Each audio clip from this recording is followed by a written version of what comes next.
Buenos días, vamos a continuar ahora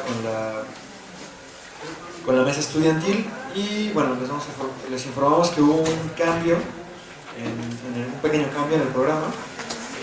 Enrique Guerrero, que iba a presentar el estado de excepción en México, un acercamiento a la realidad de nuestro país a través de la filosofía de Giorgio Agamben, no pudo venir, pero en su lugar lo va a presentar Ricardo Flores, aquí presente con nosotros. Pero antes de esto vamos a pasar un video.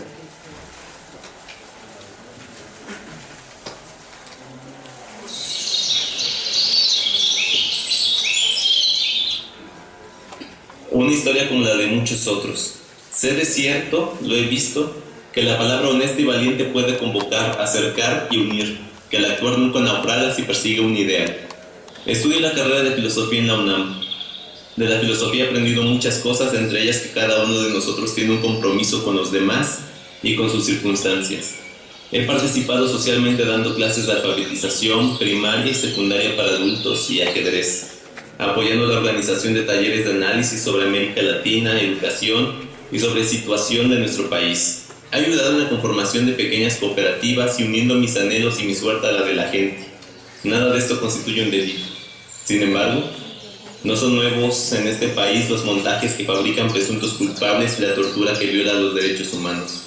La noche del viernes del 17 de mayo del 2013, a las 10:45 horas, Enrique fue embestido por un automóvil por gente armada a bordo en camionetas blancas sin ningún membrete oficial.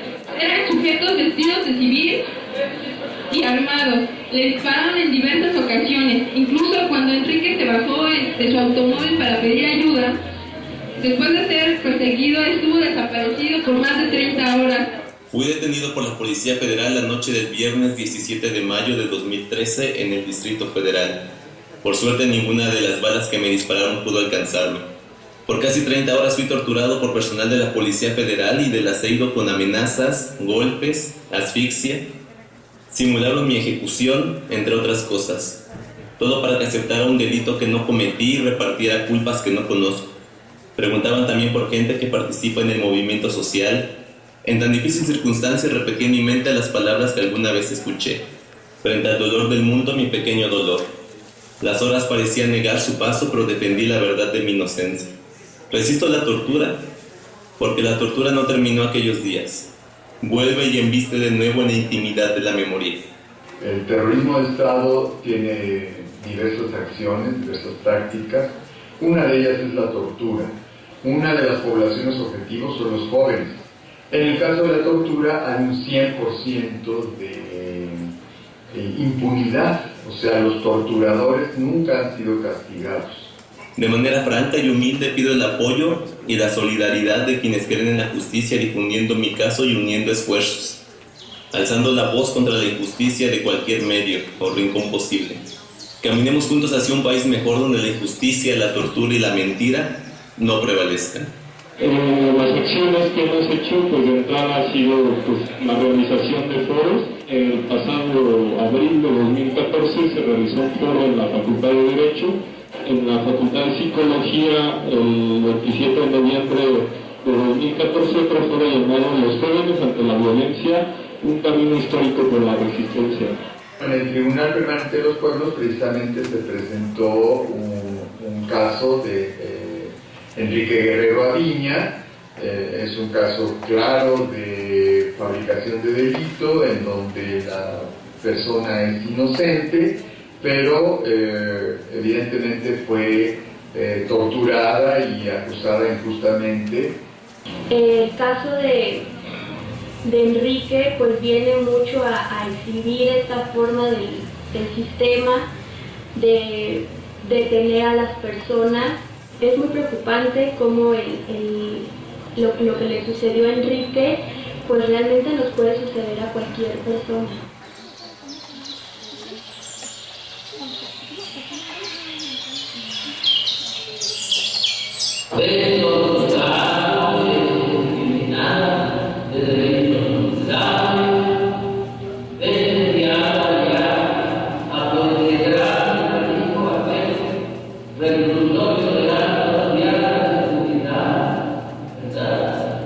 Y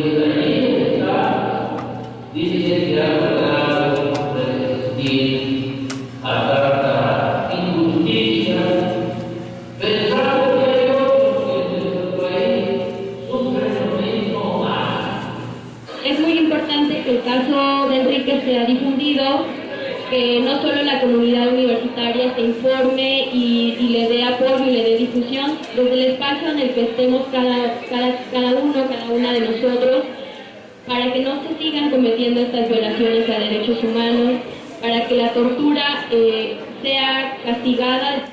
Nunca me imaginé que fuéramos a vivir estos momentos tan angustiosos, de todas las horas que pasamos pensando que estaba muerto.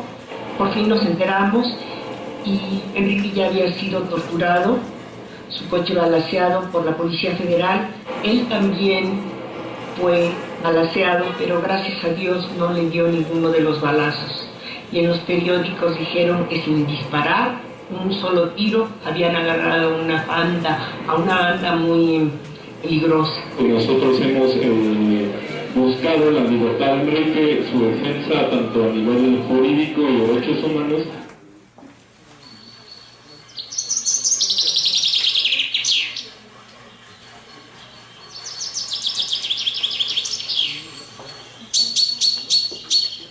Deseo que se haga público el sufrimiento de un inocente, que se restituya su buen nombre y su libertad primeramente.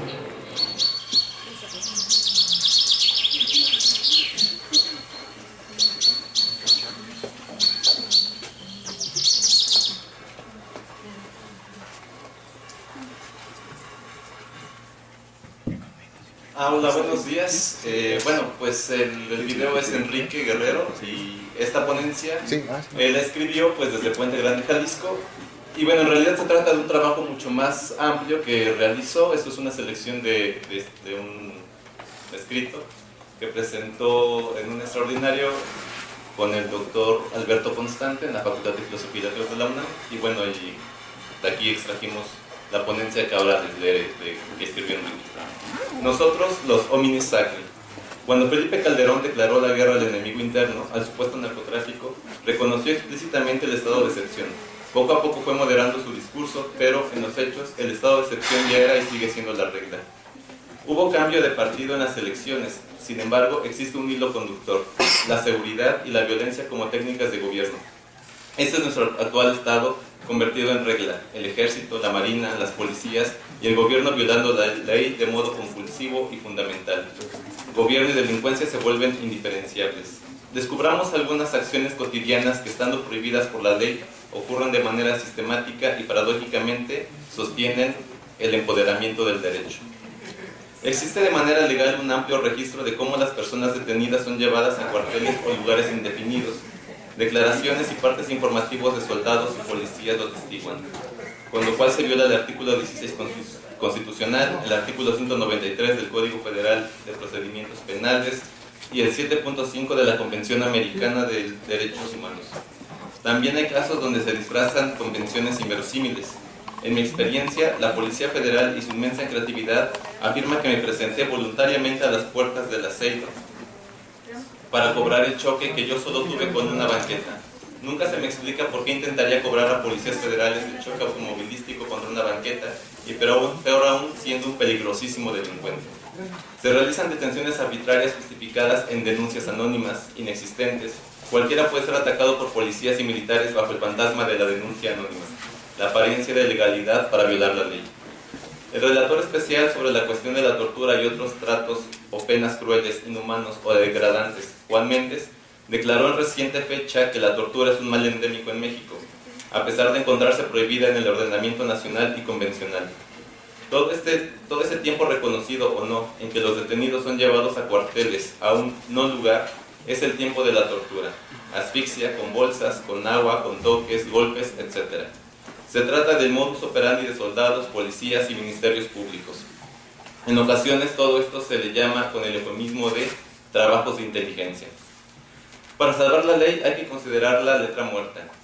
Por supuesto que los miembros de la llamada delincuencia organizada también suelen recurrir a la tortura, pero como ya hemos señalado, y es sumamente intuido, en nuestro actual estado de excepción es indistinguible gobierno y delincuencia.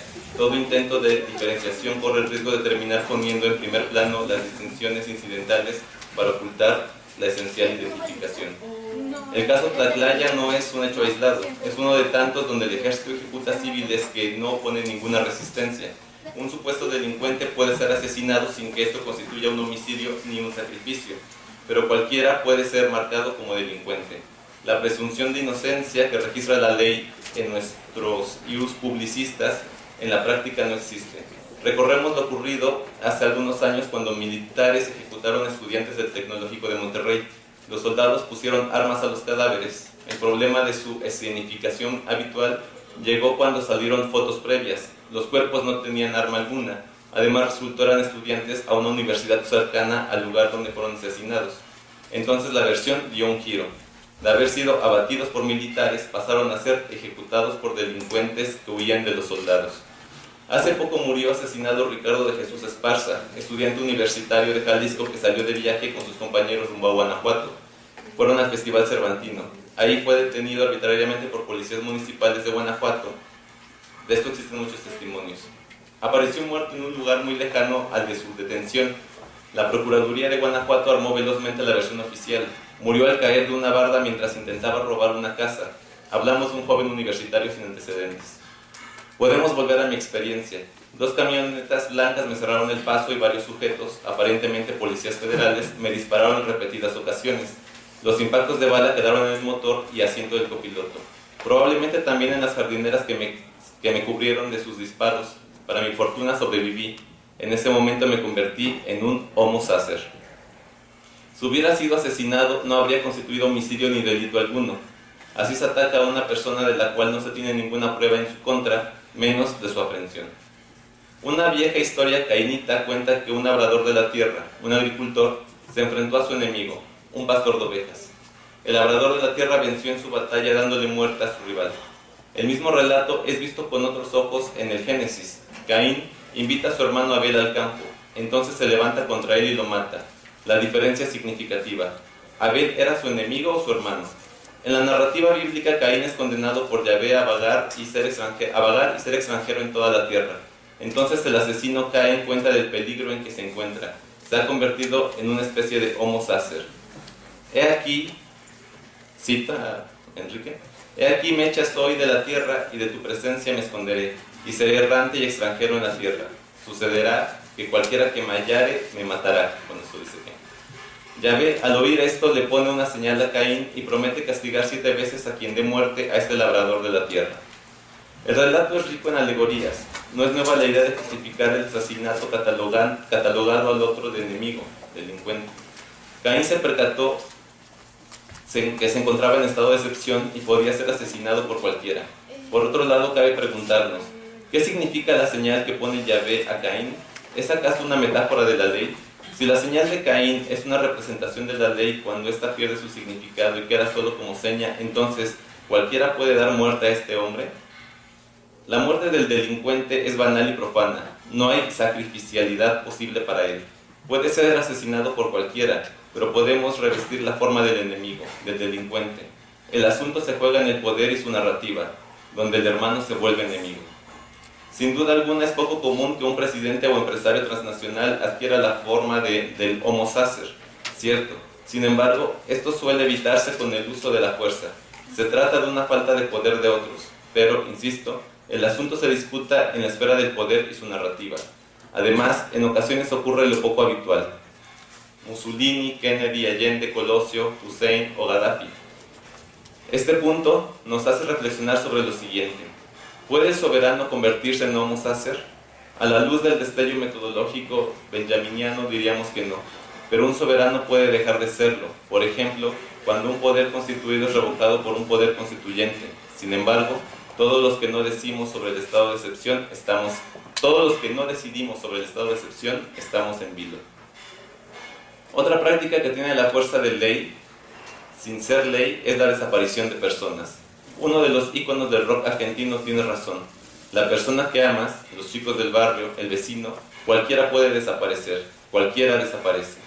Se ha creado el despiadado eufemismo de cocinar gente, quemarla hasta literalmente convertirla en ceniza. Ni siquiera sabemos la cifra exacta de desaparecidos, pero desde el gobierno de Calderón a la fecha son más de 30,000, quizá muchos más. El actual caso de Ayotzinapa no ha hecho evidente una desgarradora práctica. Ya la conocíamos, pero no hemos tenido la capacidad de frenarla, de advertirla, de entenderla. ¿Dónde se rastrea la genealogía de la desaparición? Creo que aún no entendemos la gravedad de todo esto. Si bien noticias como las generadas en Guerrero han podido sensibilizar a mucha gente, existe otro sector de la población que, por increíble que parezca, no se conmueve.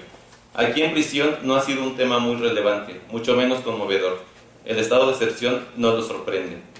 Podemos, pues, revestir la figura del Homo Sacer, pero ¿somos también sujetos por desaparecer?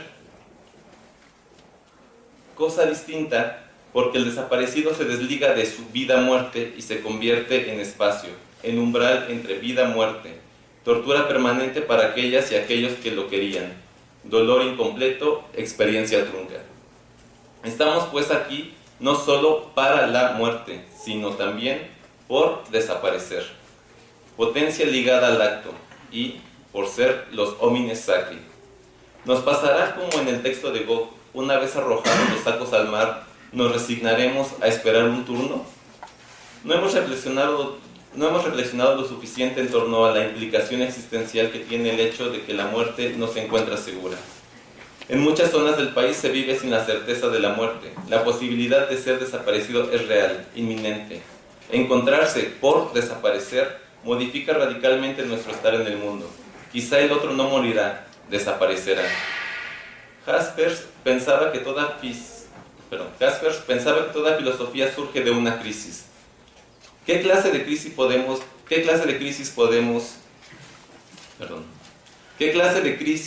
introyectar el sujeto al que se le arrebata la solidez de su muerte? Burocracia del mal. La estructura burocrática nos permite ocultarnos la responsabilidad de la acción. Resulta una forma adecuada para generalizar determinadas formas de lo que Foucault llamó microfísica del poder. La razón, la ética, la lógica, todo puede ser importante ante la burocracia. Quienes dan contenido a este frío monstruo se deslindan del acto en su conjunto. El policía torturador afirma seguir una orden, fuerza ley. Él no escogió al otro. Él no colocó al otro en la circunstancia que lo convirtió en su enemigo. El psicólogo penitenciario que intenta manipular al preso para que acepte su encarcelamiento. Aunque hayan violado sus derechos, aunque sea inocente, cumple con su trabajo, el cual necesita para vivir. Además, él no lo arrestó, él no violó sus derechos, él no elige su inocencia o no. El presidente del país se desvincula de la atrocidad. Él no mandó desaparecer a los normalistas, él no mandó ejecutar civiles en Tlaxcala, así, ad infinitum. Entonces, nadie tiene responsabilidad alguna. Todos los que la tienen han sido vencidos o son perseguidos. Las partes se desligan del todo, pero el único intento de significación al que pueden recurrir es el todo. Existe, por supuesto, una común relación entre San Procopio y la burocratización del mal. Cárcel y estado de excepción.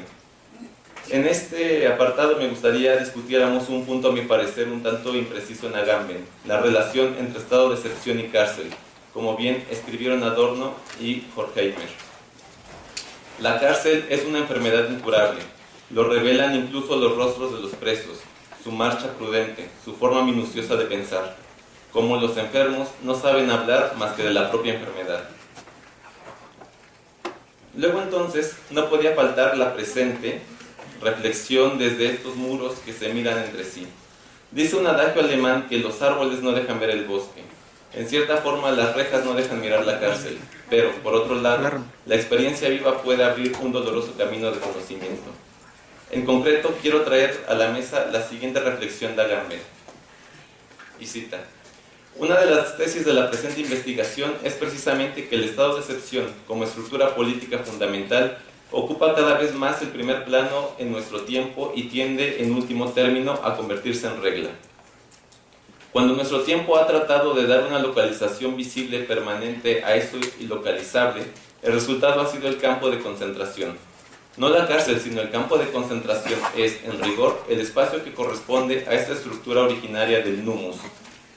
Esto se pone de manifiesto, entre otras cosas, en el hecho de que mientras el derecho penitenciario no está fuera del ordenamiento normal, sino que constituye solo un ámbito particular del derecho penal, la constelación jurídica que preside el campo de concentración es, como veremos, la ley marcial o el estado de sitio. No es posible, por esto, inscribir el análisis del campo de concentración en la estela abierta por los trabajos de Foucault, desde la historia de la locura a vigilar y castigar. El campo, como espacio absoluto de excepción, es topológicamente diverso de un simple espacio de reclusión, y es este espacio de excepción en el que el nexo entre localización y orden jurídico se rompen definitivamente, el que ha determinado la crisis del viejo nomos de la tierra. No, cierra así. Hemos tratado a lo largo del presente ensayo sobre cómo el estado de excepción se ha convertido en la regla, pero cuando Agamben quiere localizar ese topos, nos dice que se trata del campo de concentración. El argumento para descartar la cárcel es que ésta se encuentra comprometida en el derecho penal, y en ese sentido, el filósofo italiano afirma la distinción topológica entre cárcel y campo. Pasemos a Agamben contra Agamben, y cito nuevamente a Agamben. Si la esencia del campo de concentración consiste en la materialización del estado de excepción y en la consiguiente creación de un estado en el que la nula vida y la norma entran en un umbral de indistinción, tendremos que admitir entonces que nos encontramos en presencia de un campo cada vez que se crea una estructura de ese tenor, independientemente de la entidad de los crímenes que allí se cometan y cualesquiera que sean su denominación o sus peculiares topográficas. Cierra cita. Los ejemplos que utiliza Agamben inmediatamente después de la cita anterior son A. El estadio de Bari, donde a principios de los 90 la política italiana concentró a los inmigrantes albaneses antes de regresarlos a su país. B. El velódromo de invierno donde juntaron a los judíos las autoridades de la ciudad francesa de Vichy para entregárselos a los alemanes. C. Las zonas, lo castellanizo. Las zonas latente, donde se retiene a los extranjeros que solicitan el estatuto de refugiado. Podría decirse que tanto lo que ocurrió en el estado de Bari como en las zonas de Tante, como aparentemente todo acto policíaco gubernamental está regido por el derecho convencional, derechos humanos primordialmente. Sin embargo, lo que ocurre es, como ya hemos tratado a lo largo de este trabajo, que la ley se suspende en favor de su conservación, el ser humano en ese espacio donde la policía ejerce temporal y arbitrariamente la soberanía. Pensar que la cárcel es un simple espacio de reclusión que se encuentra circunscrito en un ámbito particular del derecho penal es una simplificación que conduce a la incomprensión. Consideremos la cárcel de Guantánamo con los videos que se conocen de la misma. La famosa ley patriótica, en la que Estados Unidos justifica la detención arbitraria y prolongada de cualquiera al que ellos mismos marquen como terrorista. Los presos chinos, donde la pena de muerte está inmensamente difundida. En México podemos poner muchos ejemplos. Al llegar a una cárcel federal, la recepción consiste en golpes, gritos, torturas, humillaciones. Acercar al preso un perro ladrando con tono amenazante sin que se le pueda ver, mantener a la gente en posturas incómodas durante mucho tiempo.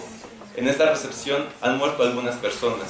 Estos asesinatos no constituyen homicidio. Esta tortura no es un delito. ¿Dónde está el derecho en ese momento? Ahora, que el estado de excepción se ha vuelto la regla, resulta imposible creer que la cárcel está comprendida en el derecho penal. La cárcel es un espacio de excepción donde se vuelven indistinguibles derechos y violencia, lícito e ilícito. Si bien es cierto que el campo de concentración resulta del todo evidente el estado de excepción, no olvidemos que las democracias han sabido jugar donde la realidad y la apariencia se confunden. Después de todo, las apariencias son parte de ese constructo que llamamos realidad. Parte de los grandes peligros está en la mistificación que realizan las democracias de la violencia y la barbarie. Su propaganda se introyecta en las necesidades y deseos. Como pensaba Foucault en nuestros procesos de subjetivación, nos sometemos a formas de opresión. Gracias.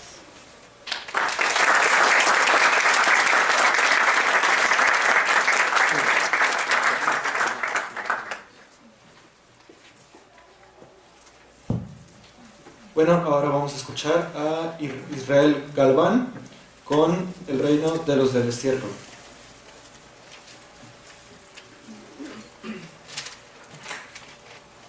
Hola, buenas tardes.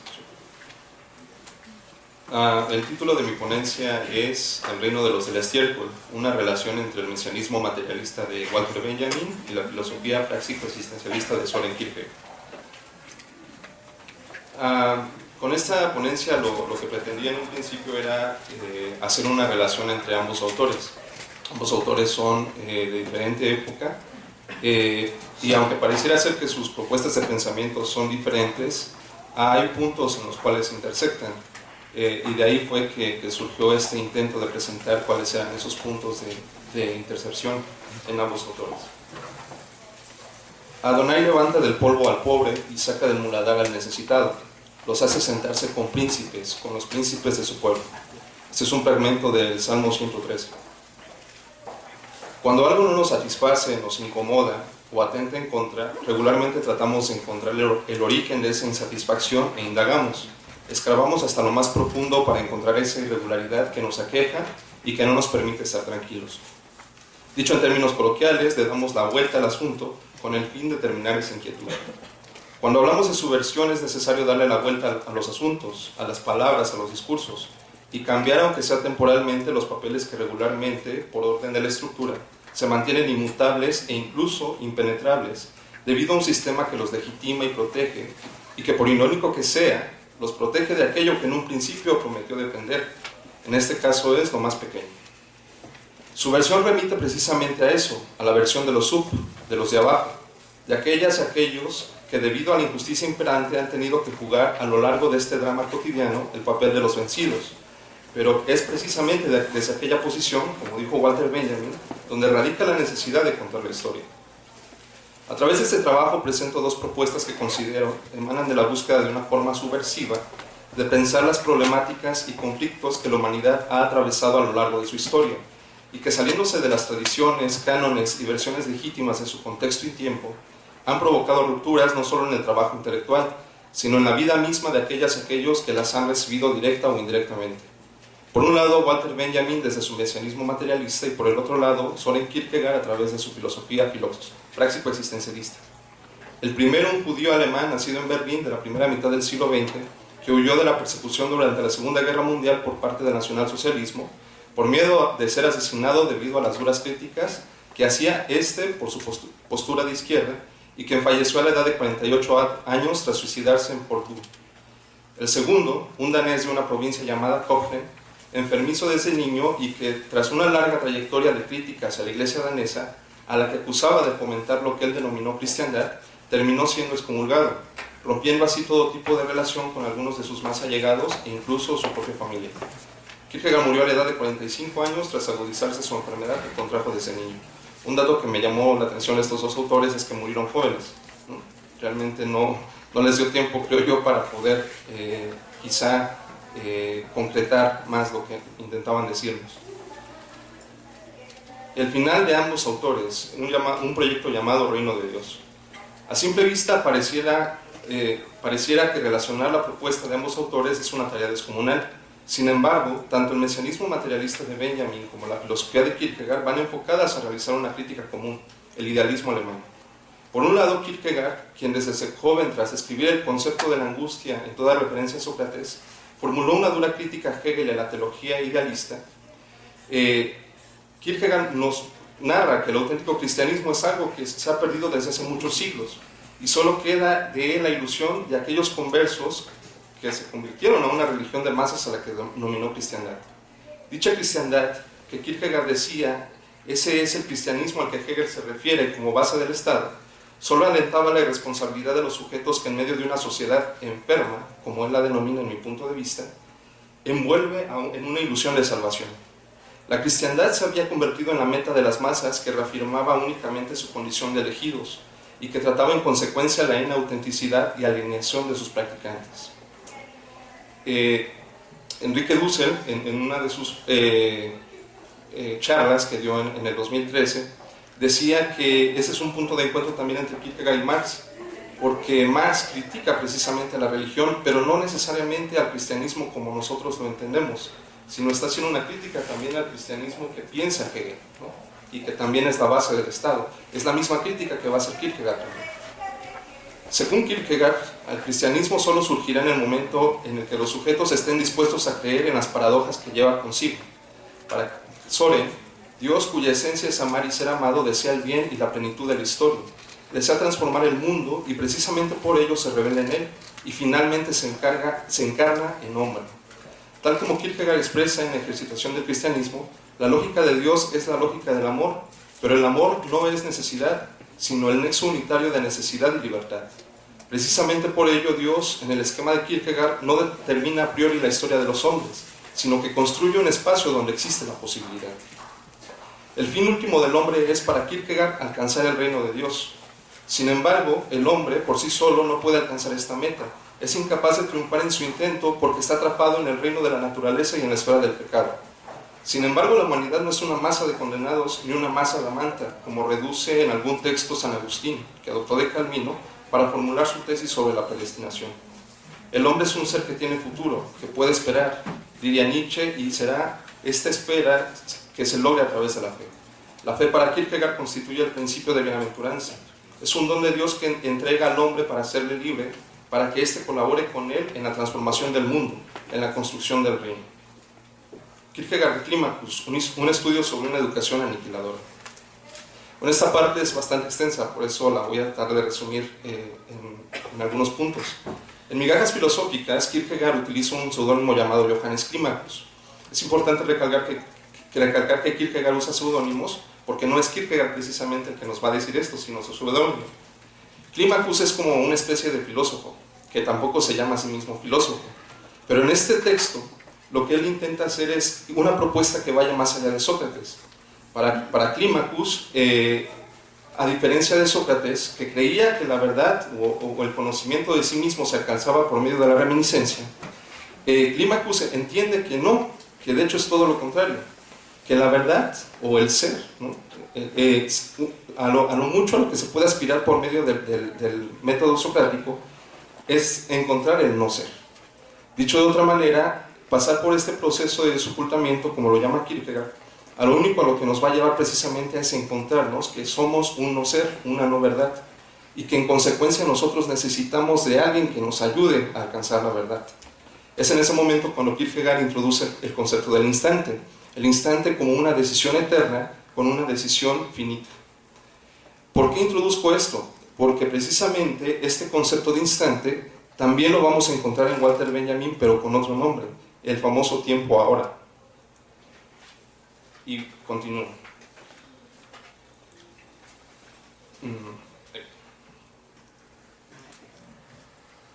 En el proyecto del reino de Dios está lejos, el proyecto del reino de Dios está lejos de ser la utopía que se pensó en la Ilustración, como Kant o Hegel, o la escatología propuesta en el medioevo, dado que la dinámica de este proyecto solo puede aceptarse y vivirse desde las paradojas que la historia de los pueblos, llamados el libro, nos han demostrado, y la que quizá es la más grande, que la gloria del reino de Dios no se experimenta desde un trono, sino desde la ruina, y más aún desde las ruinas que están sobre las ruinas.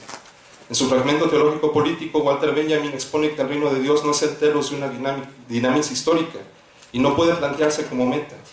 En efecto, desde el punto de vista histórico, el reino de Dios no es meta, sino que es final.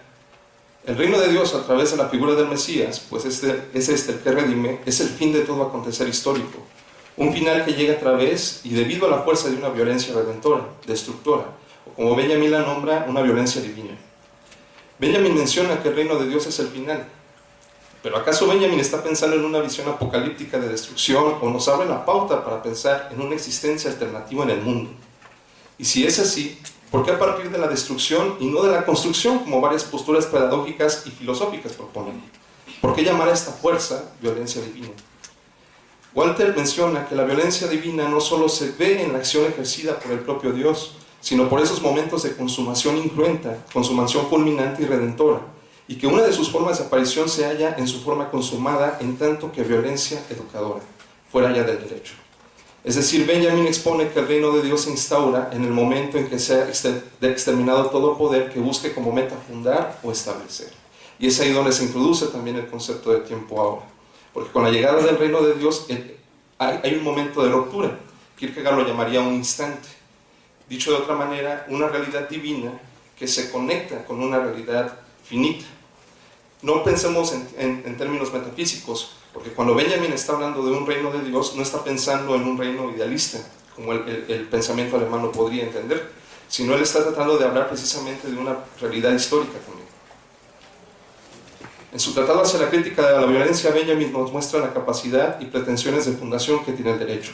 El escritor hace un análisis y crítica del derecho positivista en el que observa este doblete en el que o bien el derecho se reafirma a sí mismo o bien funda nuevo derecho.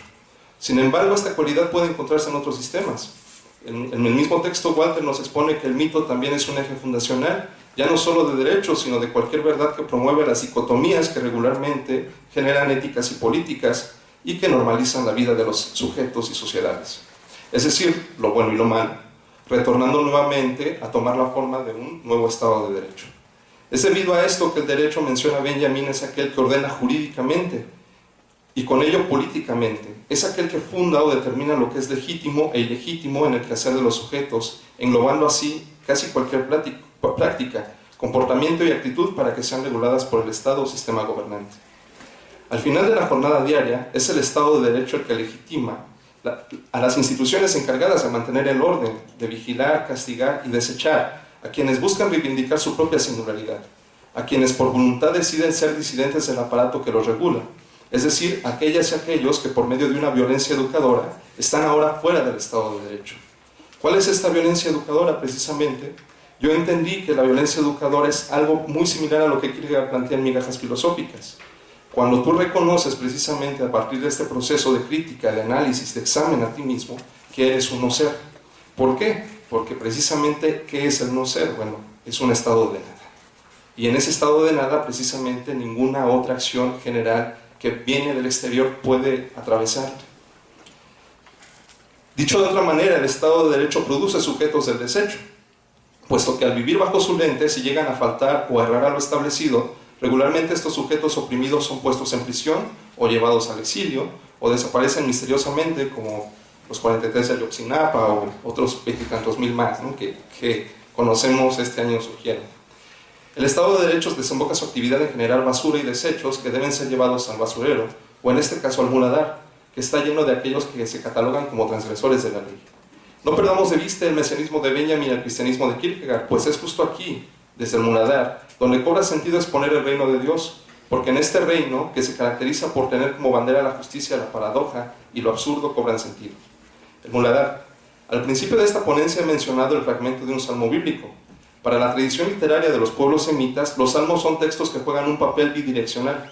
Por un lado son cánticos creados por un escriba a petición de los reyes, pero por el otro son exclamaciones proféticas. ¿Qué quiere decir esto?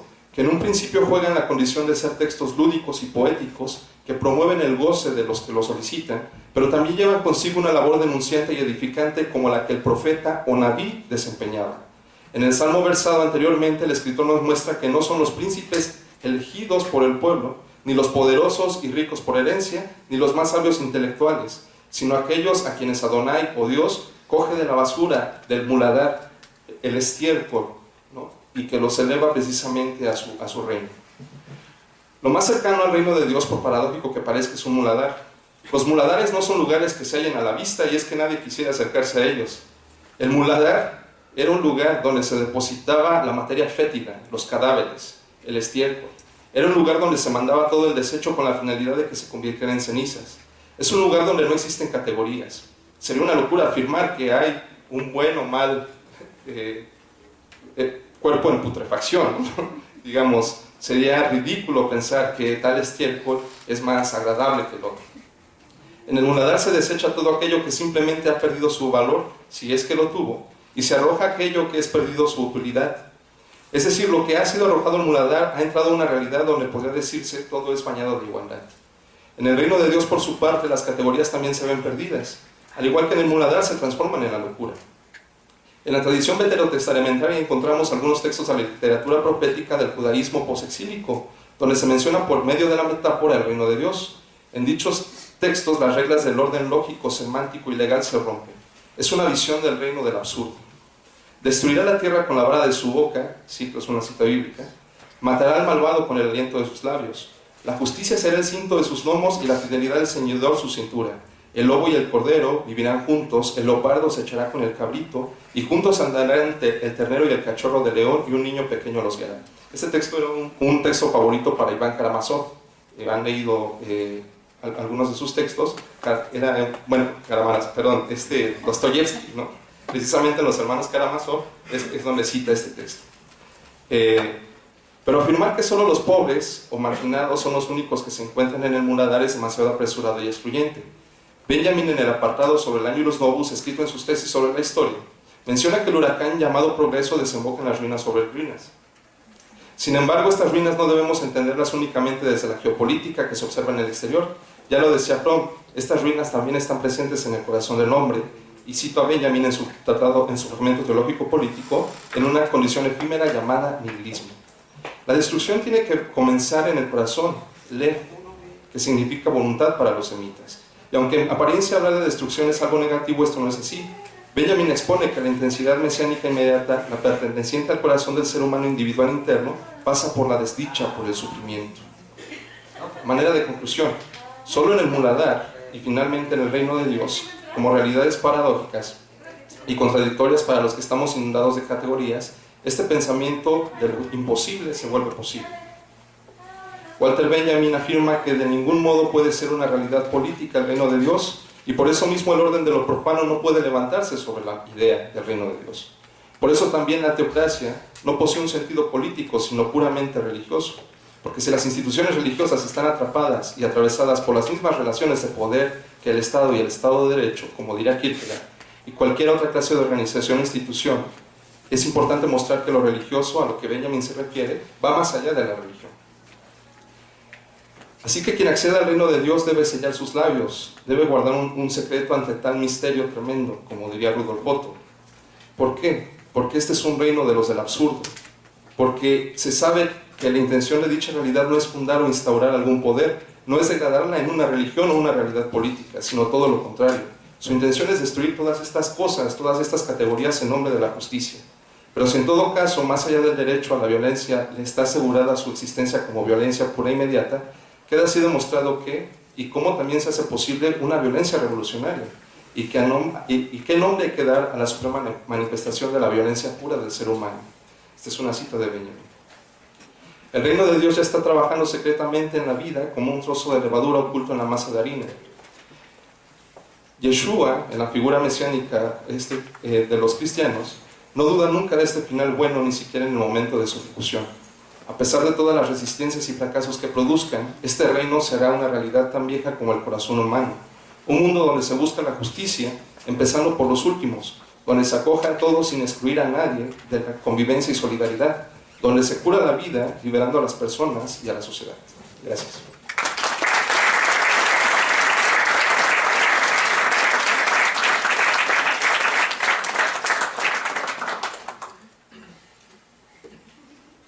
Ahora vamos a escuchar a Carlos Daniel Aguilar Gallegos con la ponencia Resonancia a la Transdisciplina, Teoría Queer y Biopolítica.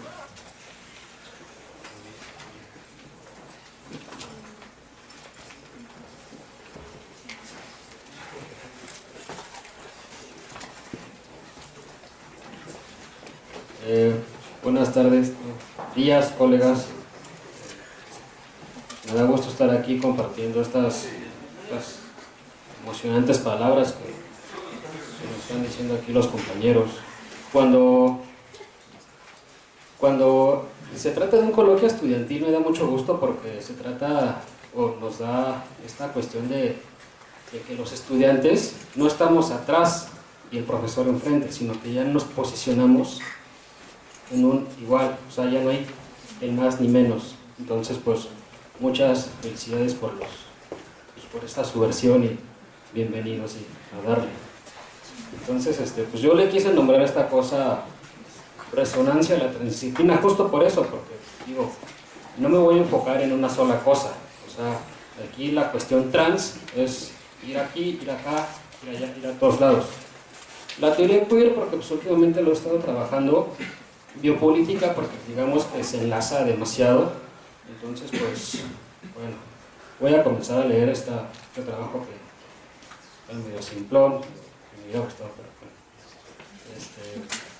El presente trabajo hace una elaboración de lo que es la teoría queer en relación con las sexualidades periféricas, así como su desenvolvimiento social, y apela a escuchar esas voces que han quedado marginadas por el orden social debido a una práctica sexual que recae en la transgresión de la moralidad en turno. Posteriormente, se realiza un paso más allá de lo queer, mencionando a esta como posibilidad de refinamiento del dispositivo inclusivo, sometiendo a toda postura insurrecta e insertarse en los valores en el propio dispositivo que emplea para el control y orden social, es decir, la paz y ciencia. Por último, como alternativa, fijamos la teoría del análisis basado en la genealogía y lo fragmentario que resuena desde horizontes nietzscheanos y Foucaultianos. Partamos del significante queer. Aquí cito a María Luisa Fonseca y, Carlos Fonseca, cito a Carlos Fonseca y María Luisa Quintero. Como sustantivo significa maricón, homosexual, gay, se ha utilizado en forma peyorativa en relación con la sexualidad, designando la falta de decoro y la normalidad de las orientaciones lesbianas y homosexuales. Entonces, tenemos que la teoría queer es una teoría que se encarga, a partir de un revés o un insulto, de dar cuenta de la diversidad en las opciones sexuales del humano, anclándose en lo que se conoce como sexualidades periféricas, es decir, aquellas que se alejan de lo normal, al ejercer la sexualidad. Esta teoría busca develar a la sexualidad como un derecho humano apelando a la diversidad en el ejercicio de la sexualidad, siendo entonces las sexualidades periféricas, cito de nuevo Fonseca y Quintero, aquellas que traspasan la frontera de la sexualidad aceptada socialmente. Y por socialmente aceptado tenemos la monogamia. No sé si ustedes han visto una película que se llama Como agua para chocolate. Hay una escena, que no recuerdo el nombre de los actores, pero dice, están una pareja a punto de sostener un coito y dice el personaje, parafraseando, perdón, señor, pero por este pecado, pero es para poner un hijo a tu servicio. Entonces desde ahí como que ya tenemos este corte, o sea la sexualidad va a ser un pecado, únicamente va a ser aceptada cuando sea con fines reproductivos. Bueno, prosigo. La práctica sexual manualizada, centrada en un espacio y una forma de ejercer la sexualidad, incluso únicamente con fines reproductivos, alejándose a toda posibilidad de placer, creando este parámetro desde un discurso de la naturaleza, lo que les comento, una naturalización de lo sexual, anclando a los postulados científicamente comprobados que permiten sostener el orden y progreso de la sociedad, así como la seguridad de la población, que tendría un trasfondo meramente político. Aquí entra obviamente lo político, o que en palabras de Michel Foucault podemos denominar biopolítica, el rasgo biológico anclado a una estrategia política. Es aquí donde la teoría queer pretende atacar, haciendo hablar y revelarse a estas identidades que deambulan por la periferia del discurso de la normalidad. Sin embargo, hay que pensar esta teoría desde la diversidad o de la periferia como algo más allá de lo explícitamente sexual, esto es, llevando la diversidad a los campos de comportamiento y de formas de convivencia cotidianas. Es decir, así como en el campo de lo sexual, hay relaciones que necesitan del uso de la violencia para generar placer, ¿por qué no podría existir esas mismas formas de relacionarse en lo cotidiano, con la gente cercana a cada sujeto?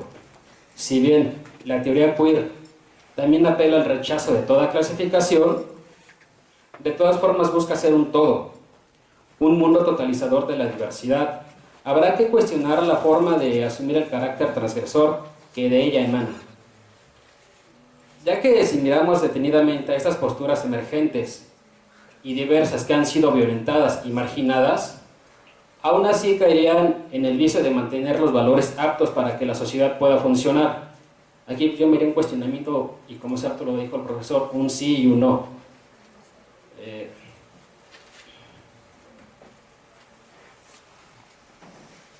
Basados en un saber o una forma justa o correcta de llevar la sociedad, sería lo que denominamos la ciencia de la paz o la paz ciencia. Es decir, basado en esta idea de un mundo pacífico y pacificado, ideal, sin fin del paraíso cristiano, un mundo que está por venir, y por el cual hay que luchar, cayendo o decayendo, una vez más en la promesa de que el capitalismo vendió un mundo mejor, donde todos se respeten, donde de forma general se sigan manteniendo los valores cristianos, una moral impuesta, se sostiene la dialéctica del amo y del esclavo, en la constante de seguir imponiendo, apelando a la venganza contra la vida, utilizando el resentimiento como una fuente recreadora y motivadora de transformación social. Ahora los oprimidos pasan a reprimir desde la periferia. La posibilidad diversa radica entonces en el comportamiento de esa misma valorización, una transvalorización de todos los valores, puesto que los valores hasta hoy se sostienen, traen esa carga de venganza contra la vida y contra la voluntad de vivir, más que de imponerse dialécticamente. Podemos ver otro estilo de dialéctica, retomada de Nietzsche, una dialéctica de la yuxtaposición, donde ya no se superpone una superestructura por otra.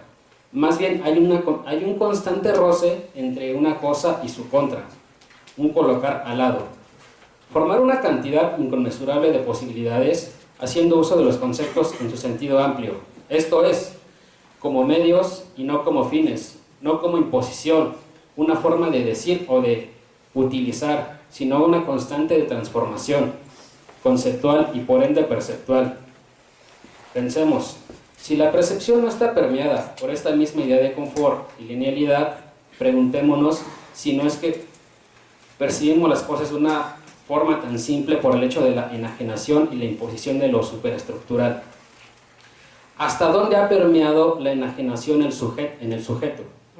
Y si bien el lenguaje parece ser la última radio a romper en cuanto a sociabilización se refiere. La utilización de una forma correcta estará limitando otras posibilidades perceptivas y en este sentido otras posibilidades de construcciones de sentido. De igual forma, la inmoralidad o la amoralidad tendrían que considerarse en esta nueva condición de la diversidad, que más que apela a lo fragmentario y a lo poshumano, puesto que lo humano ha sido una creación de Dios o de la ciencia, así esta asunción de diversidad, lo fragmentario, debe renunciar a la bondad que se le impone como sujeto civilizado, en otras palabras, a la paz y ciencia juntas en la nueva religión del siglo XXI, la sociedad de la paz-ciencia, donde se ha domesticado el sujeto de tal forma que siga defendiendo los valores que no creó y que se le fueron impuestos por las clases dominantes a la hora de su formación inicial. Retomando lo anterior, en lo queer, al no realizar una crítica a estas valorizaciones, se presenciaría un refinamiento, se acentúan los niveles de represión, como el ejemplo de Rusia y de Cuba, que pareciendo ser estados socialistas que apelan a la liberación del hombre y una distribución más equitativa, estos estados se volvieron más represores y totalitarios. Totalitarios como la teoría queer pretende con la diversidad, la burocracia al control de los cuerpos, sosteniendo a toda marcha instituciones de poder saber como las cárceles y los psiquiátricos, encerrando a toda postura opositora. Entonces lo queer, desde esta perspectiva de unidad, estaría apelando a una construcción sin conflicto, donde converjan desde la diferencia sin resonancias en lo valorativo social. Se busca una unidad, un todo, un anhelo de vida mejor. Se sigue arrastrando el virus del progreso. Es decir, yo como queer, buen queer, pues voy a hacer esta lucha de que ya no se me estigmatice, de que se me reinserte, más bien de que se me acepte dentro de, pero dentro ahí hay un fondo del progreso, de la mejora.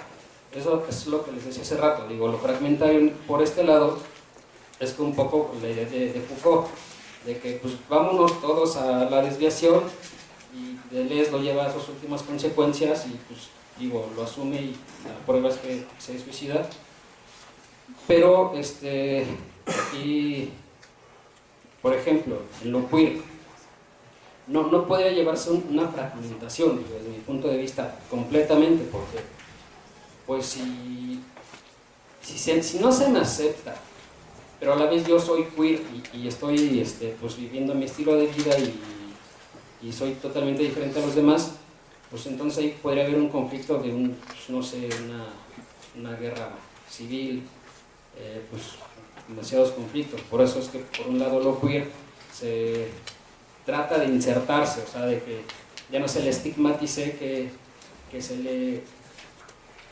que sea bien aceptada su transgresión, por así decirlo. Prosigo.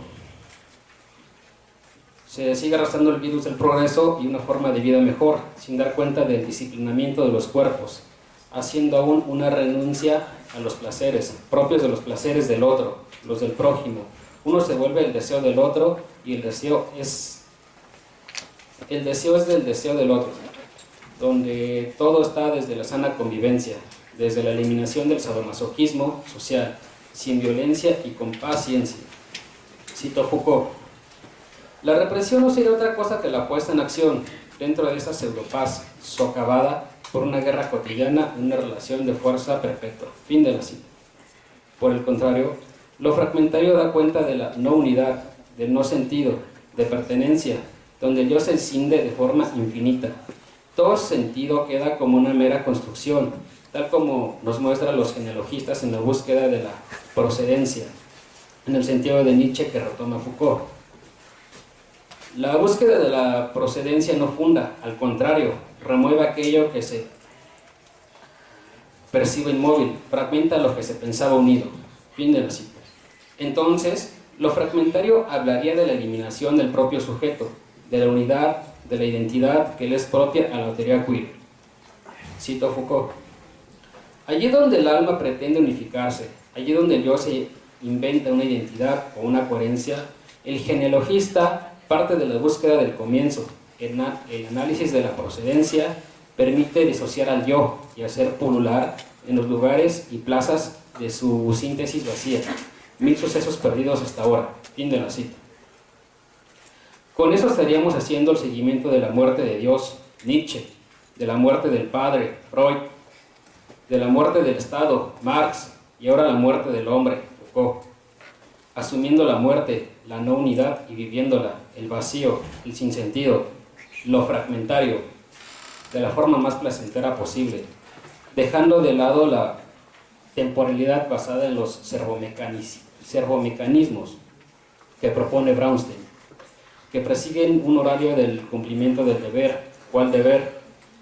Del deber del otro, del placer del otro, y renunciando a nuestro propio placer.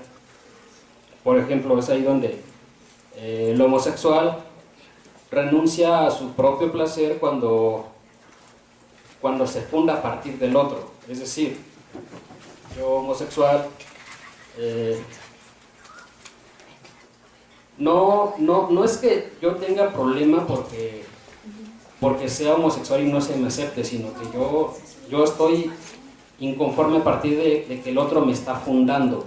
El otro me está diciendo, tú, esa mirada panóptica, vigilante, me está diciendo, tú, no, tú estás mal, tú como que tienes comportamientos anómalos. Entonces es ahí donde el homosexual dice, entonces ahí hay un algo, entonces tengo que hacer una lucha para hacer ahí un anclaje.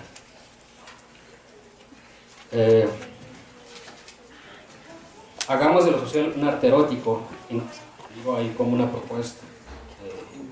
Encontrar el mayor placer, aprender a dar placer y no a dar saber. Lo que igual comentaba un poco. Aquí estamos nosotros no como figuras de saber, digo, estamos aquí al frente, pero estamos por el contrario, no sabiendo. Entonces, apelando, perdón, ya me perdí. Dejar de conceptualizar el saber o apelando al saber, a la imposición de un saber sobre otro, mostrándolo como si fuese mejor o como si hubiera algo mejor, dando cuenta de la imposibilidad en ese estado nirvanesco de bienestar total que está en relación con lo real. Asumir entonces que, cito a Zizek, la única posición ética verdadera es asumir plenamente la tarea imposible de simbolizar lo real, incluyendo su fracaso necesario. Fin de la cita. De igual forma, la renuncia del saber nos habla de romper con esa conciencia que, como mencionamos, se sostiene en el saber. Apelamos a la postura ascética de la despreocupación y un cuidado de sí diferente, tomando en cuenta que, cito a Foucault, los que perdieron el privilegio exclusivo de preocuparse por su sexualidad gozaron a partir de entonces del privilegio de experimentar más que los demás, lo que la prohíbe y de poseer el método que permite vencer la represión. Fin de la cita.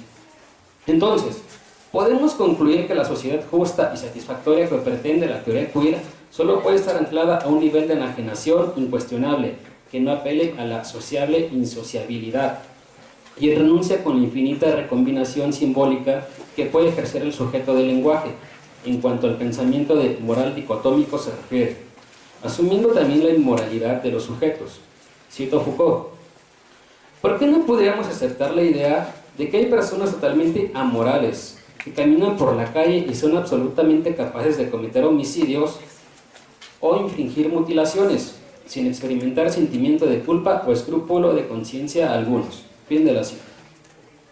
Lo queer sería en este nivel de enajenación matizado una especie de fascismo sin violencia, puesto que la enajenación sostendría la obediencia y la disciplina sin necesidad de una coacción física, sin dar cuenta que, cito a Foucault, detrás de las cosas existe algo muy distinto, en absoluto un secreto esencial y sin fechas, sino el secreto de que ellas estén sin esencia, o que si esencia fue construida pieza por pieza a partir de figuras que le eran extrañas, del azar. Fin de la cita.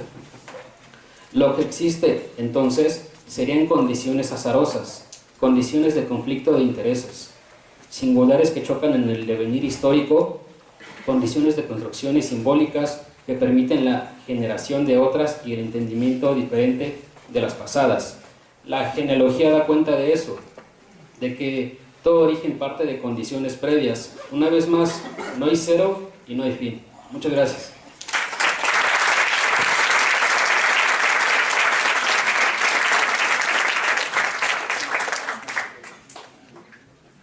Ahora vamos a escuchar a Jonathan Rodríguez con la ideología y televisión para una crítica de la razón tecnológica. Bueno, buenas tardes, casi ya, buenos días todavía.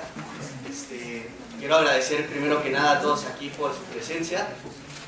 También quiero agradecer públicamente a mis compañeros organizadores del coloquio por abrirnos este espacio.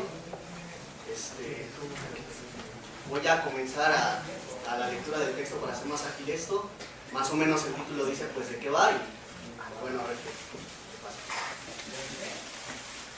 A primera vista, una mercancía parece ser una cosa trivial, de comprensión inmediata. Su análisis demuestra que es un objeto endemoniado, rico en sutilezas metafísicas y reminiscencias teológicas. Con estas palabras que Marx plasmaba en su obra magna El Capital, quiero comenzar este trabajo en el que la crítica de una mercancía en particular, la televisión, será punto central. En la era contemporánea, donde el avance de los mass media ha ido desarrollándose a una velocidad verdaderamente sorprendente, parece ser que el análisis de uno de los objetos más, entre comillas, apreciados, valorados y anhelados, merece ser retomado, puesto que se debe reconocer como imprescindible y urgente este examen, dado que la televisión quizás sea la más genuina expresión ideológica. Nos proponemos analizar el impacto social y político que ha llevado a cabo la industria cultural por medio de lo que se ha denominado como instrumentos ideológicos, que ayudan a patentar y a reproducir los mensajes, ya sean abiertos u ocultos, que las clases dominantes desean impregnar en el inconsciente de las clases dominadas. Muchos de ustedes se preguntarán, ¿a qué nos referimos cuando usamos términos como ideología, expresión ideológica, instrumentos ideológicos, etc.? Con estos términos hacemos referencia a una realidad social que no es objetiva en sentido estricto, pero su análisis demuestra que su impacto y su actividad penetran en la vida material como una forma de conciencia social. La ideología liga a los hombres con sus condiciones de existencia, dándoles una representación del mundo necesariamente falsa para justificar su manera de vivir y su modo de desarrollarse en el mismo. Con referencia a esto, Luis Althusser nos dice, abro cita, las representaciones de la ideología se refieren al mundo mismo en el cual viven los hombres, la naturaleza y la sociedad, y a la vida de los hombres, a sus relaciones con la naturaleza, con la sociedad, con el orden social y con los otros hombres y con sus propias actividades, incluso a la práctica económica y a la práctica política. Cierro cita.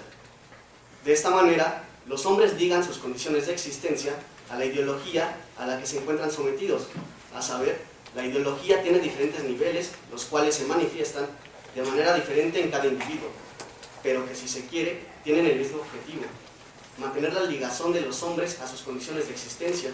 Como diría Althusser, la ideología tiene por función asegurar esta ligazón de los hombres entre sí al conjunto de sus formas de existencia, la relación de los individuos con las tareas que les fija la estructura social. Es decir, la ideología hace que los sometidos acepten la idea basada en Dios, la naturaleza, la historia, el derecho, la moral u otras, de su sometimiento a las relaciones de producción capitalistas, que no son otra cosa que relaciones de explotación del hombre por el hombre. Es de esta forma que nuestro sistema de dominación actual se perpetúa a través de los individuos, utilizando los instrumentos ideológicos que se han originado durante su hegemonía. Con esto no queremos decir que la radio o la televisión en sí mismos sean aparatos destinados a esta coacción social sobre la masa de individuos, sino que son las instituciones de la industria cultural las que los cargan de mensajes y eslogans mercantiles que por supuesto no escapan a la atención de ningún sector social. La copia que se nos presenta del mundo en la televisión se está asimilando cada vez más y más como si fuera la realidad misma, mientras que nuestra existencia y nuestra experiencia real del mundo se convierten en algo mundano, sin sentido y sin valor alguno. Mediante la televisión, la industria cultural se acerca a la meta de tener todo el mundo sensorial en una copia que alcanza todos los órganos, el sueño sin necesidad de soñar, el sueño insomne, y al mismo tiempo introduce de tapadillo en el duplicado del mundo lo que considera provechoso para el mundo real. Esto es porque los contenidos presentados en la televisión no son casos particulares, sino que pertenecen a un esquema bien pensado y dirigido a lo inconsciente, como expresaba Adorno, abro cita. Analizar el contenido de los guiones de televisión es conveniente porque los guiones se pueden leer y estudiar muchas veces, mientras que la edición pasa volando. Hay que contestar que como esas consecuencias están pensadas para lo inconsciente, su poder sobre el espectador será presumiblemente mayor en un modo de percepción que se sustrae rápidamente al control de su yo consciente. Cierro cita. Es por este motivo que dichos esquemas se repiten tantas veces como sea posible, a un ritmo desenfrenado. El ejemplo más claro e ilustrativo en el que podemos hallar tanto el contenido, el modo de presentación y el modo superandi de la televisión, especialmente en nuestro país, que nos permite una interpretación más profunda, es el que nos aporta el filósofo esloveno Slavoj Žižek, o Žižek, como se le conoce. Cito: las telenovelas mexicanas se filman a un ritmo tan frenético, un episodio de 25 minutos por día, que los actores ni siquiera disponen de un guión para poder aprenderse los diálogos. A partir de pequeños auriculares en los oídos, les van diciendo lo que tienen que hacer y ellos se enteran cómo deben actuar a medida que escuchan. Ahora pégale una cachetada y dile que lo odias, después abrázalo. Cierro cita. Y de aquí que surja la pregunta que si acaso esta no es la forma en la que la televisión se manifiesta en la sociedad y la cultura mexicana. Los programas televisivos se muestran principalmente como una, entre comillas, guía para la vida, porque muestran aspectos de la vida de los sujetos como la pobreza, la desigualdad, la violencia, la corrupción, la impunidad, la explotación, etc., como naturales y cotidianas. Y esto es para mantener a los sujetos sometidos al mensaje dominante de la resignación mundana e inhumana, a la opresión del agresor o de la que somos víctimas. Podemos citar algunos ejemplos canónicos de la televisión mexicana, como el famoso Chavo del Ocho, que hace lo que sea por una torta de jamón; Mujer, casos de la vida real, donde la pobre mujer sumisa e impotente es violentada por el patriarcado machista, pero siempre sale adelante. Y para poner un ejemplo actual, La Rosa de Guadalupe, donde el mensaje es que no importa qué tan mal vayan las cosas, siempre habrá un momento en el que la salvación llegará del cielo en forma de flor. Es por esto y otras tantas cosas que no optamos por quitarnos las cadenas, sino que esperamos que desde el cielo o el mismo Estado nos las quite algún día. Estos programas dan a entender al espectador lo que ya había visto Adorno. Abro cita: si tienes sentido del humor, si eres bondadoso, ágil espiritualmente y encantador, no te enfades porque el sueldo sea bajo. Siempre serás lo que eres. Cierro cita. Es de esta forma en que las masas asimilan los mensajes de estos programas y se apropian de ellos. Su ética y su moral provienen de esto, e inconscientemente asumen, como menciona Zizek, abro cita, este espacio simbólico actúa como parámetro del cual respecto puedo medirme. Cierro cita. Esta ilusión que da la televisión de la cercanía que existe entre los actores televisivos y el espectador solo es un elemento más para la enajenación y la identificación de la cual se encarga la industria cultural, ya que ésta está destinada a alejar de su subjetividad a los individuos, reproduciendo sujetos sometidos a la sociedad de la producción en serie. Hoy en día las personas no tienen deseos, objetivos, planes, ya que estos les son dados previamente. El imperativo, producir, consumir, es lo primero que se les viene a la cabeza. Y mientras más seguros de que en la vida no les pudo ir mejor están, más se ven cumplidas las metas y reglas que la industria cultural se encarga de reproducir. Asimismo, esta cercanía funciona en el sector social, pues las personas que se reúnen alrededor del aparato solo sostienen una reunión ficticia, pues lo que en realidad manda y dicta sus comportamientos es la televisión, o cualquier otro que sea el caso. Si esta muestra imágenes humorísticos, el mensaje es claro, ríe, y así según sea el caso. Las relaciones humanas están ahora mediatizadas por la tecnología. La cercanía de la televisión se convierte en el sustituto de una inmediatez social que está negada a los seres humanos. Estos confunden lo mediado, lo planificado ilusoriamente, con la vinculación que anhelan. Debido a que las relaciones humanas han pasado a un segundo plano, con la copia que se nos da del mundo en la televisión, pareciera que todo nos perteneciera, cuando no nos pertenecemos a veces ni a nosotros mismos. Con el fenómeno de la globalización, la caída del muro en 1989, que arrastró consigo aquello que denominaron como socialismo real, y el aparente ascenso del capitalismo como el único sistema de producción estable, muchos ideólogos de la burguesía han proclamado el fin de las ideologías, pero este fin debe demostrarse empíricamente, y lo que logramos observar el día de hoy es que los instrumentos ideológicos de la industria cultural están creciendo, de la misma manera que los aparatos ideológicos que utiliza el Estado para reprimirnos no solamente no han desaparecido, sino que, como dijo Althusser, solo intercambian su lugar según sea el momento histórico en que se vive. No se debe aislar a la televisión como objeto de estudio, puesto que la industria cultural ha llenado el espacio que le faltaba con esta, ya que la distinción entre lo público y lo privado de algún modo ha desaparecido, pues como señalaba Theodor Adorno, abro cita, la nueva técnica se diferencia del cine en que al igual que la radio lleva el producto a casa de los consumidores. De esta forma es más fácil llegar a las masas, hacer llegar a las masas el mensaje dominante, y el sistema fija a las personas a lo inevitable, no las cambia. Cabe presumir que la televisión convierte a las personas de nuevo en lo que ya son, pero más aún que como ya lo son. Cierta izquierda ha levantado la mano diciendo que triunfos en los que ni siquiera participó son suyos. Por poner un ejemplo, la reducción de la jornada laboral de 14 a 8 horas. Pero dicha postura no busca seguir con esa vanguardia de la que tanto se enorgullece, mientras el capitalismo genera nuevas formas de dominación. De aquí surge la pregunta, ¿de qué nos sirve elaborar solo 8 horas si al llegar a casa se nos bombardea con estereotipos y modelos de vida? ¿Es en realidad un triunfo o solo una ilusión más en el sistema de la industria cultural esta aparente libertad que hemos ganado? Como estudiosos de la cultura y la sociedad, ¿cuál es nuestra tarea ante tal problema que nos acontece del siglo pasado hacia acá? ¿Cuál es la postura ante esta responsabilidad histórica que se nos presenta en estos tiempos violentos en los que el ser humano se ha relegado a un segundo plano en los planteles educativos y solo la razón tecnológica es atendida como la conciencia del futuro y el avance hacia una sociedad tecnócrata se vislumbra como el único fin concebible? Debemos aceptar el hecho de que cualquier medio de comunicación es en sí mismo un hecho ideológico, pues como expresaba Marx en El Capital, abro cita, la tecnología nos descubre la actitud del hombre ante la naturaleza, el proceso directo de producción de su vida social y por tanto de las condiciones de su vida social y de las ideas y representaciones que de ella se derivan. Cierro cita. Es por esto que hoy en día la ideología de la razón tecnológica es una de las ideologías dominantes.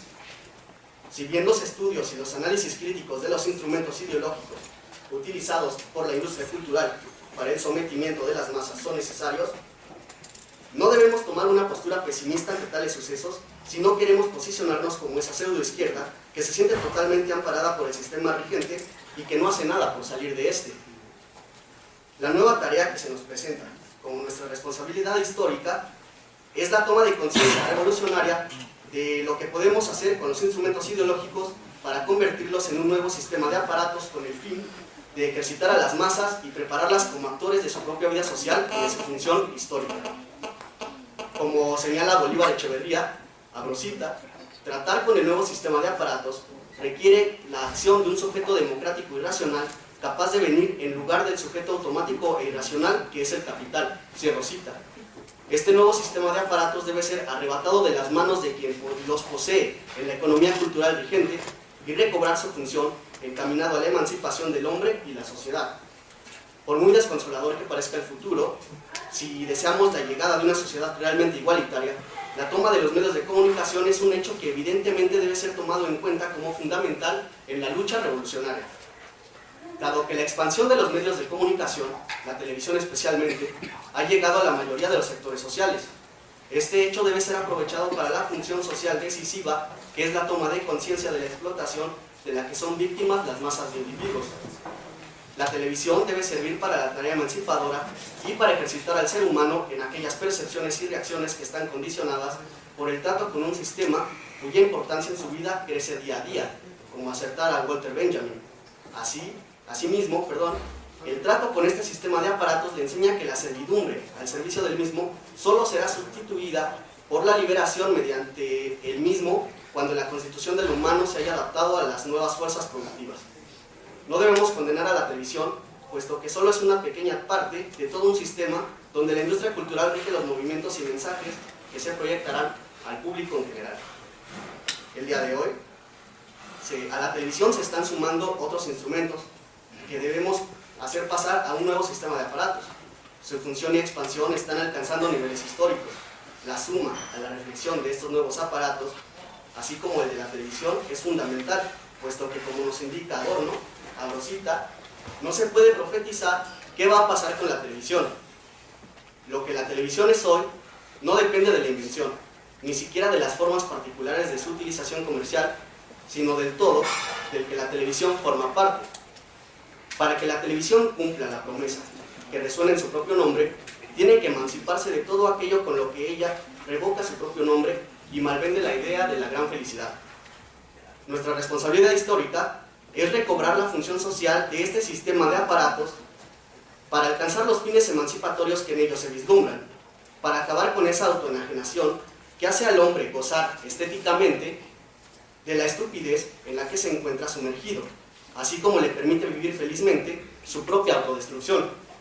Estamos en un momento histórico en el que es mucho más importante hacer conscientes fenómenos como el carácter ideológico de la televisión, no solo a quienes se encuentran en el lado de la producción, sino también al público en general.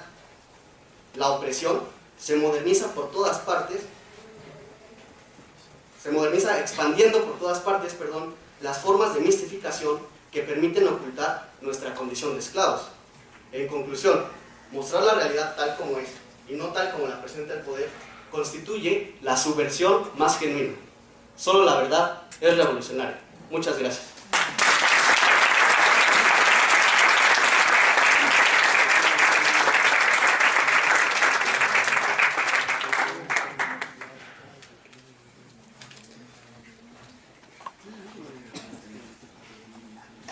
Bueno, a continuación vamos a abrir una pequeña ronda de preguntas, por si alguien tiene alguna pregunta que quiera hacer o comentario.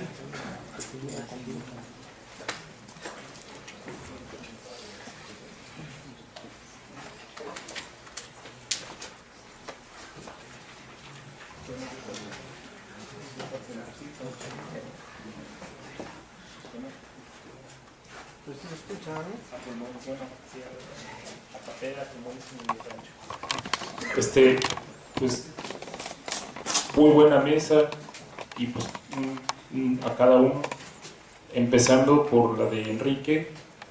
Hay veces en que es mejor callar, pero callar con silencio no significa ser indiferente, porque incluso en el silencio hay meditación, hay visualización de imágenes, y solo eso, pero vamos, partiendo de esa base, y aquí, bueno, con ese respeto y esa premisa, no sé, mira, yo no quiero profanar de manera pues incorrecta, muy pertinente.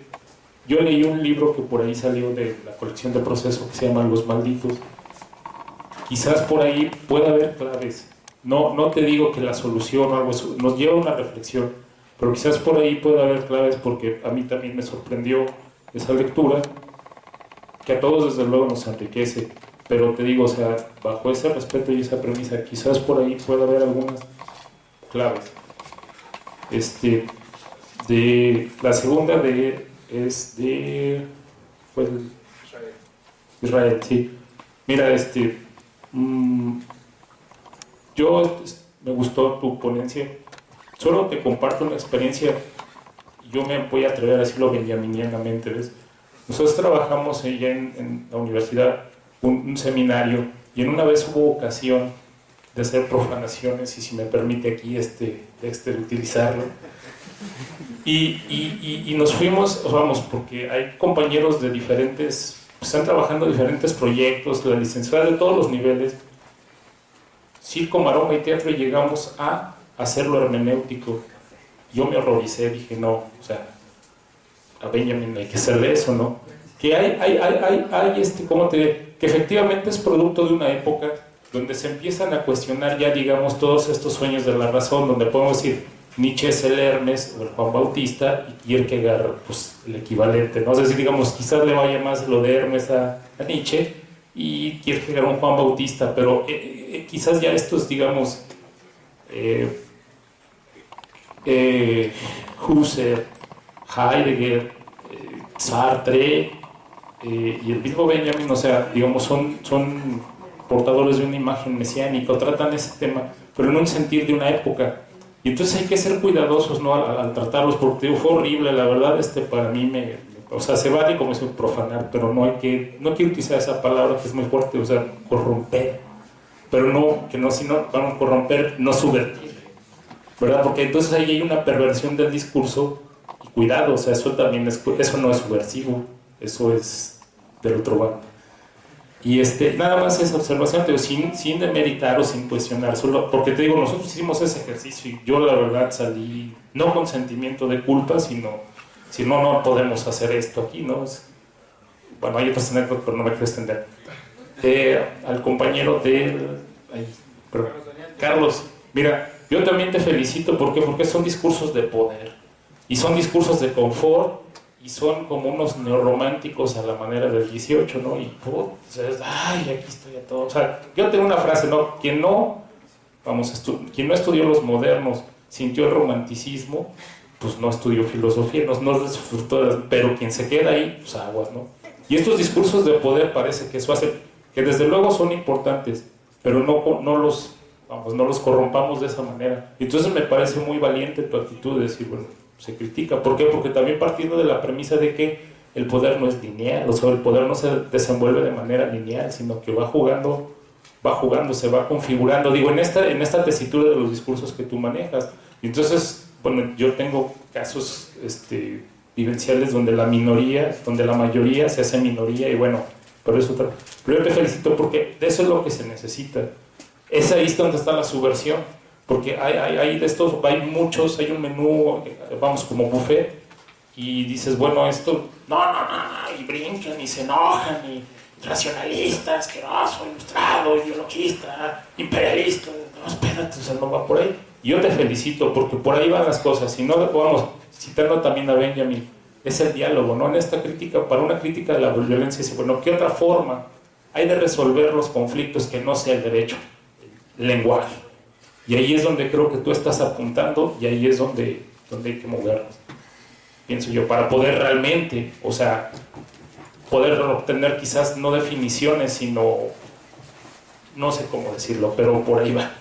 Y para Jonathan, a mí me fascinó tu postura, tu discurso, como sin demeritar a las otras, y creo que bien tú pudieras haber titulado esto para una crítica de la razón dialéctica.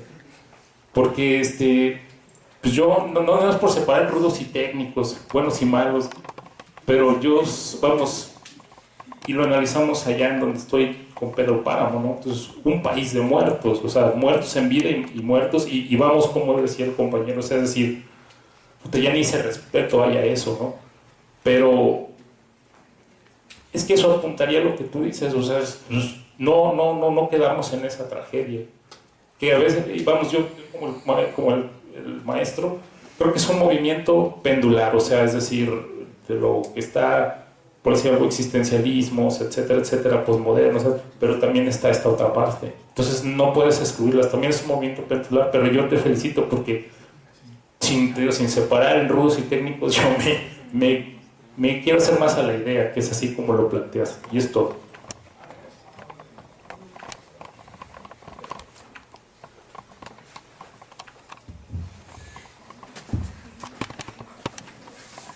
Bueno, espero no aburrir y molestar con mi comentario.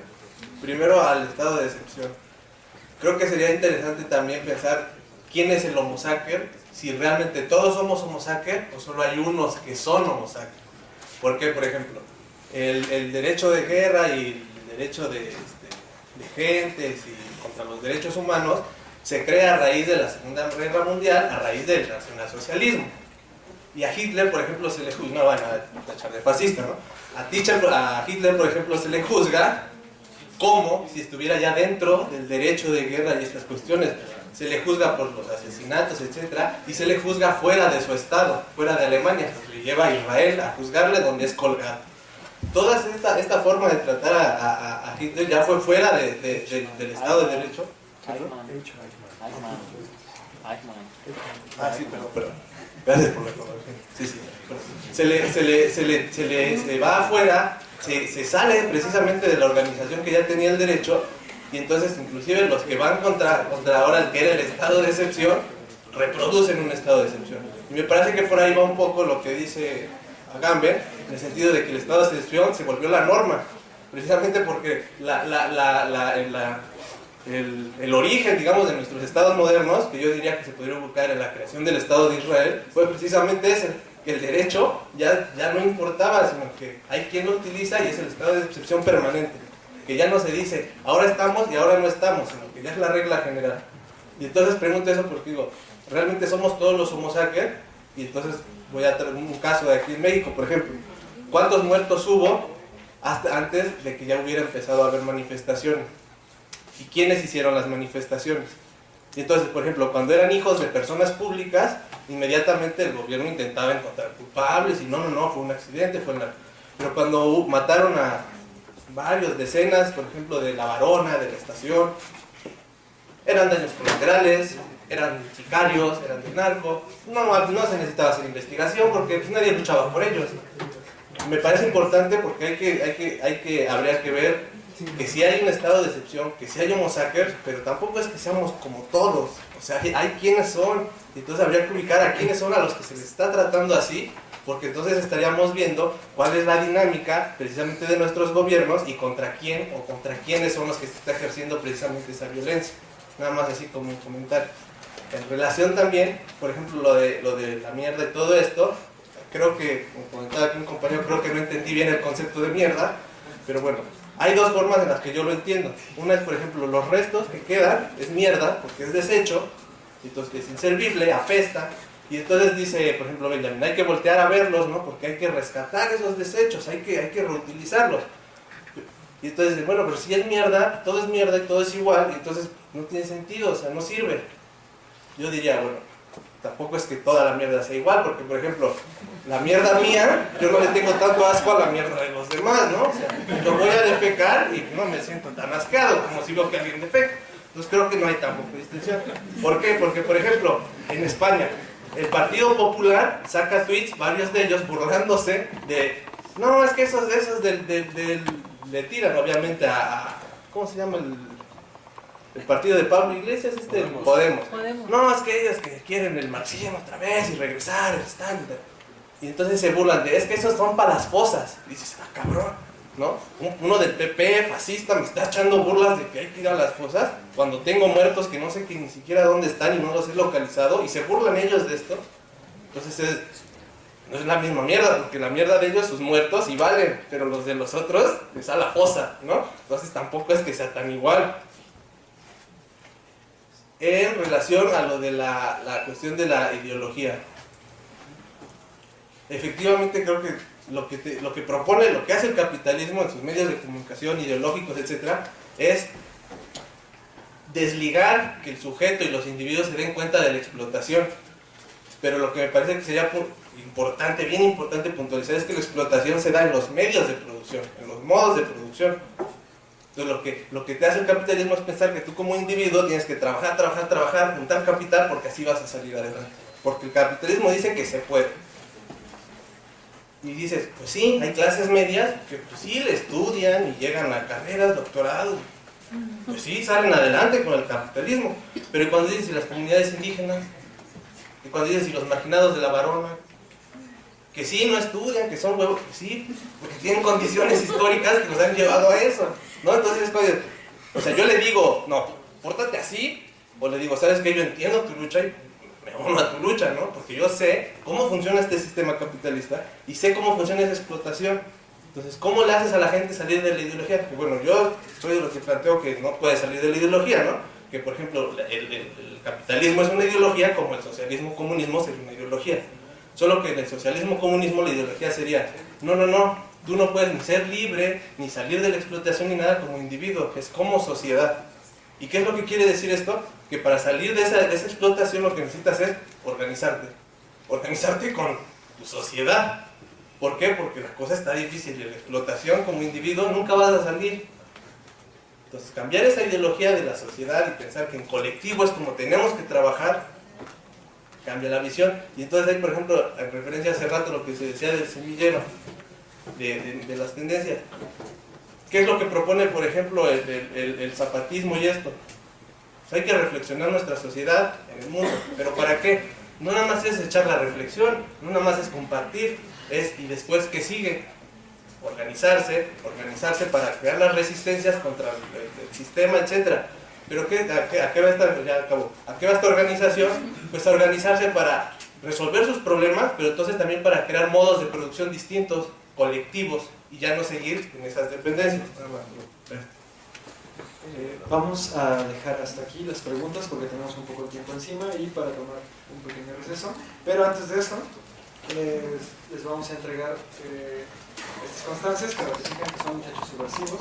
A Enrique, a Carlos, a Jonathan y a